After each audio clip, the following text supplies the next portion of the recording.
Bienvenue à tous et à toutes, l'invité du jour, c'est maintenant. Aujourd'hui, nous avons l'immense plaisir d'accueillir une invitée exceptionnelle, une femme inspirante qui vient partager avec nous les clés de l'épanouissement personnel. Elle est auteure, coach de vie et une véritable source de motivation pour de nombreuses personnes. J'ai nommé Madame Peggy Nandan. Elle est avec nous pour nous présenter son tout nouveau livre, un ouvrage qui, j'en suis certaine, va transformer la vie de beaucoup d'entre vous. Il s'intitule « Osez être vous-même » avec un sous-titre des plus prometteurs. Comment bâtir une confiance en soi inébranlable. Soyez la bienvenue sur ce plateau, Madame Nandan. Merci Madame Ladema de m'accueillir sur votre plateau. C'est un plaisir de vous accueillir. Alors, premièrement, qu'est-ce qui vous a spécifiquement poussé à écrire ce livre, Osez être vous-même? Y a-t-il eu un déclic personnel ou des observations récurrentes qui ont nourri cette envie? Alors, je pourrais dire les deux. Effectivement, pendant longtemps, j'ai longtemps vécu dans le prisme de ma famille. Tu vas être ceci, il faut que tu fasses cela, voilà le type d'études, sans pour autant que ce soit mon choix personnel. Et aussi, en tant que pasteur, coach et formatrice, j'ai vu trop de personnes vivre à côté de leur vie, comme je l'ai fait pendant longtemps, à cause de la peur du rejet, la peur de l'échec, le regard des autres. Et je me suis dit, il est temps d'écrire ce livre, justement. Et en plus de ça, beaucoup de personnes posaient la question de savoir, mais comment est-ce que tu fais pour pouvoir être, comme certains le disent, libre dans ta façon de faire les choses?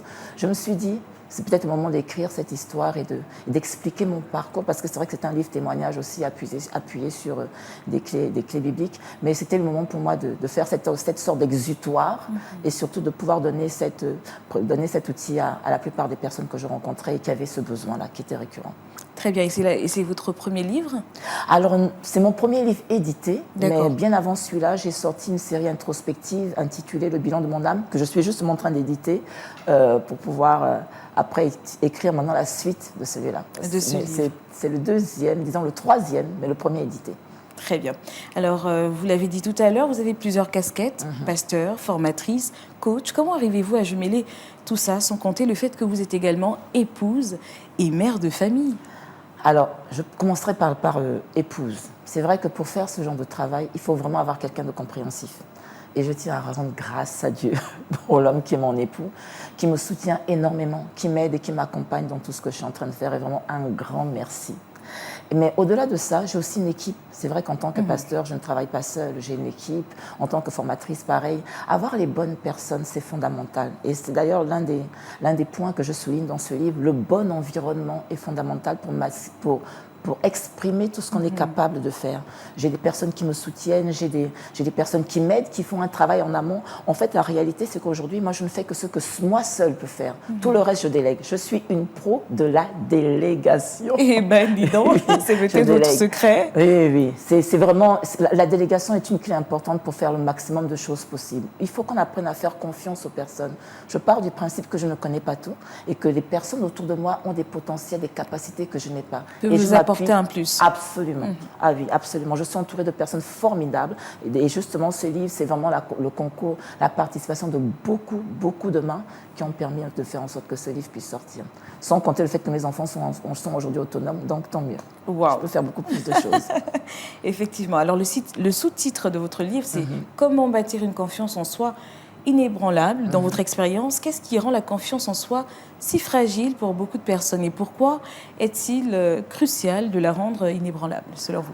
Alors, je crois que dans le deuxième chapitre de mon livre, justement, je parle des mauvaises fondations de la confiance en soi. Beaucoup de personnes, entre guillemets, bâtissent sur du sable. Qu'est-ce que j'appelle le sable? Des compétences. Beaucoup de personnes bâtissent leur confiance en soi sur leurs compétences, leurs réalisations, leur compte en banque, leur nom. Ce sont des choses ce sont des fondations qui sont fragiles. Parce que lorsque ces choses disparaissent, la confiance en soi s'écroule. Et c'est pour cela que je dis que ce sont des mauvaises fondations. Ça ne veut pas dire qu'être compétent est une mauvaise chose, c'est un plus. Mais bâtir sa confiance en soi là-dessus n'est pas forcément un fondement inébranlable. Par contre, bâtir sa confiance en soi sur l'identité, sur qui on est de façon intrinsèque. Et moi, en l'occurrence, en tant que pasteur, justement, moi, je parle d'identité en Christ, notamment basée sur la parole de Dieu. Pour moi, c'est ce qu'on appelle des fondations inébranlables, parce que la parole de Dieu ne bouge pas. L'identité en Christ ne bouge pas. Notre identité n'est pas quelque chose de fluctuant, c'est quelque chose d'établi, de construit.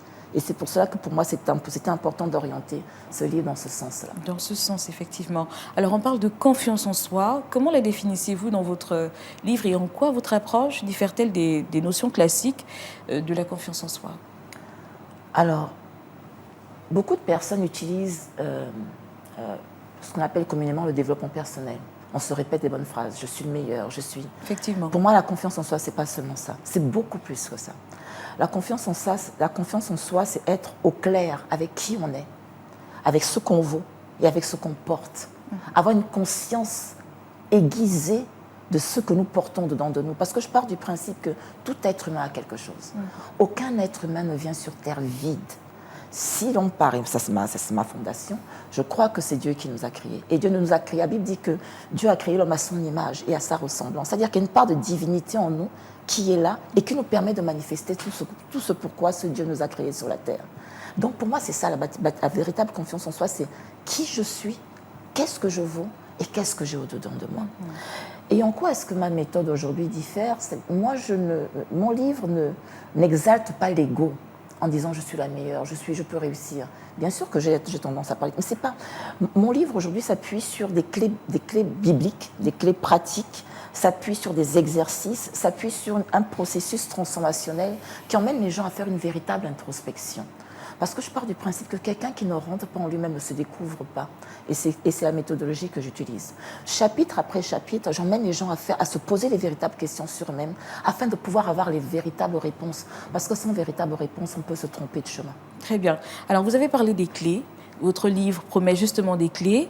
Oser être soi-même. Quels sont, selon vous, les 3 principaux obstacles qui empêchent la plupart des gens d'être authentiquement eux-mêmes? Le premier obstacle, c'est le rejet. Le rejet est terrible. Le rejet nous pousse à... Quelqu'un qui est sujet au rejet, c'est quelqu'un qui se fait aimer pour ce qu'il n'est pas et qui a peur d'être rejeté pour ce qu'il est. Ça, pour moi, c'est le premier obstacle. Le second obstacle, c'est les blessures non guéries. Ces blessures non guéries nous poussent à porter des masques et à être des personnes que nous ne sommes pas. Et le troisième obstacle qui n'est pas des moindres, c'est la socialisation. Je dirais ce que la société fait de nous aujourd'hui. La société a tendance à étouffer le génie, le talent qui est en nous. Et c'est toutes ces choses qui nous empêchent aujourd'hui, du moins la plupart des personnes, d'avoir confiance en elles-mêmes.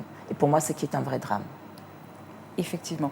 Alors, comment on peut faire pour se procurer votre livre? Et surtout, peut-être la question qui pique un peu, à combien est-ce qu'on peut se le procurer? Alors, je profite toujours, lorsque c'est moi-même qui le vends, que ce soit si c'est en France, je fais une promotion. Enfin, notamment, je suis au Gabon ici. Donc, au Gabon, on peut le trouver dans les églises Impact Centre Chrétien, parce que je suis pasteur des églises Impact Centre Chrétien. Donc, à 12 000 en promotion quand je suis là et à 15 000 en tarif normal. Mais on peut aussi le trouver à la FNAC. Pour ceux qui peuvent faire les commandes sur la FNAC, vous trouvez, pas à la FNAC, sur Amazon, pardon. Sur Amazon. Vous le trouvez à 20 €, je pense. 20 €. Très bien. Et puis votre livre s'adresse à un large public. Y a-t-il un chapitre ou un exercice que vous recommanderiez particulièrement à quelqu'un qui débute son cheminement vers une meilleure confiance en soi, par exemple? Le chapitre sur l'identité. Sur l'identité. Et les exercices sur l'identité, parce que tout commence par là. Se connaître soi pour savoir qu'est-ce qu'il y a au-dedans de moi et ce dont je suis capable. Parce qu'il y a beaucoup plus que ce que nous pensons au-dedans de nous. Mais encore faut-il le découvrir. Très bien.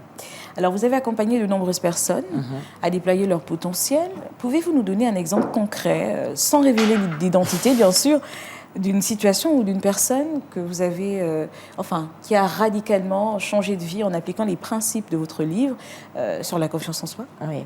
Alors, il y a un principe que j'explique qui est le principe d'élargir sa zone de confort. Et c'est vrai que c'est une des méthodologies que j'utilise lorsque je forme des personnes. Bon, je suis pasteur, donc je forme énormément de personnes. Et j'ai là à l'esprit une jeune dame qui était persuadée que la prise de parole en public, ce n'était absolument pas pour elle. Pour elle, elle se disait jamais. Et c'est vrai qu'après quelques mois de travail, je peux vous assurer qu'aujourd'hui, elle est l'une de nos meilleures formatrices. Wow. Mais c'est juste impressionnant. Et aujourd'hui, elle est non seulement l'une de nos meilleures formatrices, mais c'est maintenant elle aujourd'hui qui gère la plupart des personnes. Non. Oui.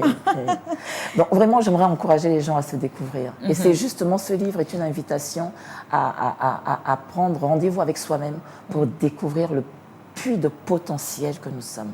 Vraiment, j'insiste, nous sommes des puits de potentiel. Et notamment, ça tombe bien dans la nouvelle République que nous sommes en train de construire. Il est temps que les Gabonais se découvrent et découvrent ce dont ils sont capables. Donc oui, je leur recommande vraiment de prendre mon livre. Effectivement, mais écoutez, moi comme ça, tout de suite, j'ai envie de le prendre. Ça donne clairement envie quand vous dites qu'une personne qui ne pouvait pas parler en public aujourd'hui devient, Elle on va excellente. dire quoi, elle excelle, on va dire, dans ce domaine. C'est encourageant et ça donne envie, surtout. Alors, Madame Peggy Nandon, nous sommes arrivés à la fin de notre émission. Un dernier mot pour conclure cette émission. Pourquoi les téléspectateurs devraient acheter ce livre, selon vous? Parce que je pense qu'aujourd'hui, nous sommes dans une ère où le monde a besoin de qui nous sommes réellement. Pas des copies, mais vraiment la véritable version et la meilleure version de chacun d'entre nous. Que ce soit dans nos familles, que ce soit dans la société, dans les entreprises, dans les écoles, les gens ont besoin d'exemples, ont besoin de personnes qui osent, de personnes qui s'expriment, qui s'affirment et qui osent se lancer sur les chemins, sur les voies que pas beaucoup de personnes empruntent. Et c'est ce que ce livre nous apprend à faire. À sortir de nos zones de confort, à oser rêver et surtout à oser rentrer sur le chemin de nos rêves. Et je vous assure, quand on découvre la mission de vie que nous avons et qu'on s'y lance, ça change radicalement notre histoire.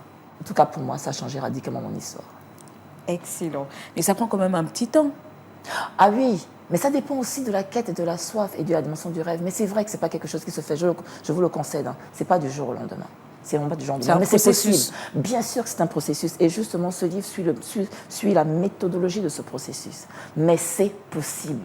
Ils sont des dizaines qui ont lu ce livre, des centaines, même pas plus tard qu'hier encore, après le culte. Des dizaines de personnes sont venues nous voir, mais vraiment, votre livre. Donc je dis oui, c'est possible. Il n'y a pas de raison. Si d'autres personnes ont réussi, vous aussi, vous pouvez le faire. Alors, si d'autres personnes ont réussi, vous aussi, vous pouvez le faire. Dixit, Madame Nandon.